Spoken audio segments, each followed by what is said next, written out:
Mga kaibigan, sa pagpasok po natin sa panibagong taon ng ating buhay, marahil ay marami tayong tanong sa ating isipan.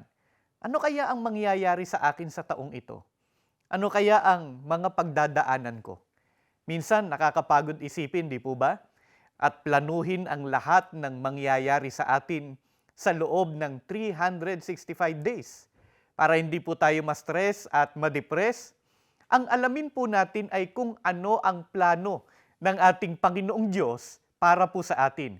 Pakinggan po ninyo, nakasulat dito po sa Jeremias 29:11.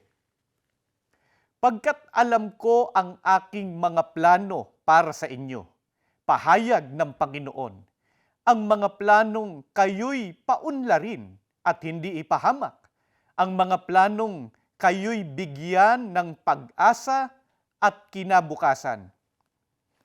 Kaya ngayong taon, huwag kang matakot, huwag ma-stress at masiraan ng loob. Hayaan mong pangunahan ka ng plano ng Diyos. Ang kailangan lang po ay pasakop tayo sa Kanya at sumunod sa Kanyang mga kalooban. At gaya ng Kanyang pangako, pauunlarin niya tayo at hindi ipapahamak. Bibigyan ng pag-asa at kinabukasan.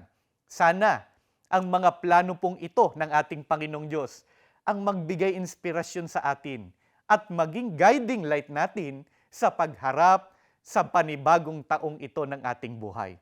Kayo po, paano ninyo naranasan ang pagtulong ng Diyos sa nagdaang taon ng ating buhay? Share nyo naman sa comment section. Mapagpalang araw po sa inyong lahat.